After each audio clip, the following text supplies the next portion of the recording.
Next up, Edgehog and Hell's Teeth. Right then, chaps. Yeah. You're in problems. Yeah, we've had a job getting it back together again after our last fight. Yeah. We've had trouble with the drive. We've got that sorted now. The axe is working great, so we're just going to hopefully put as many holes in them as we can. And here come Hell's Teeth, about to fight Edgehog. What's the tactics?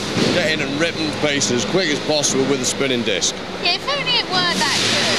It is. Last time, all those threats, and really, you know. We did actually do damage on the one before, you just didn't see it. A minor amount of damage. We did all the damage. This It wasn't time, your house robots. We did it all. We want proper damage this time. We will give it a good shot this like time. what We'll you try. can hear in there.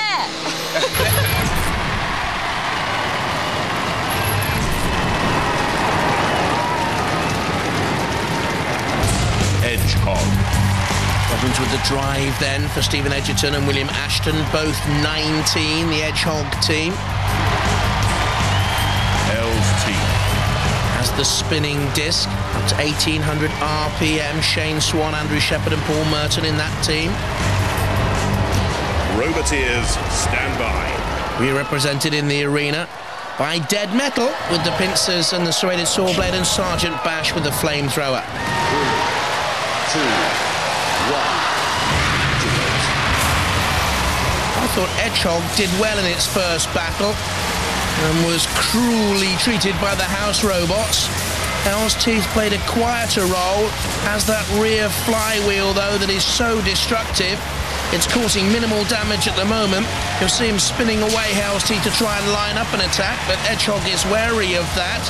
Edgehog's top speed 12 miles an hour, slightly the faster in the arena, and now getting pinned on with its axe, but away again. Now that's interesting. They didn't follow up the attack. What's happened to Hell's Teeth here? They're going nowhere fast. Okay, so the weaponry's working, but the main drive unit of Hell's Teeth, I think, has stopped. I don't think they're moving anywhere. They're driven onto the angle grinder on the arena side wall. Will that cause any great damage? We know the wheels are exposed. We know the armour in places isn't too tough. We know it's got a vulnerable ground clearance, Hell's Teeth, and I think Edgehog are heading for victory here, and that's disappointing. Hell's Teeth simply did not get going in this round 2 tussle. Down comes the axe of Edgehog onto the exposed tyres, puncturing them. Hell's Teeth are out. Edgehog the winners. But I think they wanted a better fight than that. It was disappointing and heartbreaking for the Hell's Teeth team. Pushed by Dead Metal. Hey, in comes Edgehog. Splendid to see the newcomers with bravery enough to take on the house robots, but I think they'll have to learn painful lessons if they're to succeed in the wars arena in the future. And Sergeant Bash wants a bit of revenge. Oh, fair play to Edgehog. They're right in the middle there. The ref bot going in Sergeant Bash. Well, look what's happened to the rear end of Sergeant Bash. It's not a pretty sight, and the ref bot just saving his modesty there a wee bit, I think.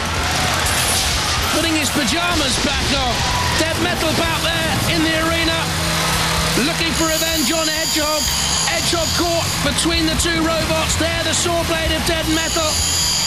Now, it could be deadly if they lose the weaponry, because they were foolhardy in attacking the house robots, and Dead Metal will be trying to cut off that axe blade. I can tell you, I've seen it before many, many times. An exposed axe rod is vulnerable. So is a beaten robot to the floor flipper. There he was looking to cut off there the weaponry of Edgehog. Dead Metal in the background. You can see the floor flipper tossing Hell's Teeth away. Away into the history of Robot Wars. Hasn't played a leading part, Hell's Teeth. Maybe back again in future. We hope so. Dead Metal on the flame pit, looking for more mayhem. The ref bot maybe trying to protect Hell's Teeth. What do you think? Edgehog out there and through to this Heat 2 final. I think the ref bot was probably just lining up Hell's Teeth for the drop zone. Bit of fun. Does spin over turns and down cuts. Oh, those punishing ping pong balls. They're horrible. They're really, really nasty. You know, they can cause problems for the pit. And down goes Hell's Teeth. Ping pong balls, marbles and all. They lost theirs a long time ago. Hell's Teeth absolutely obliterated. Hedgehog through to the heat final. Stay tuned for more.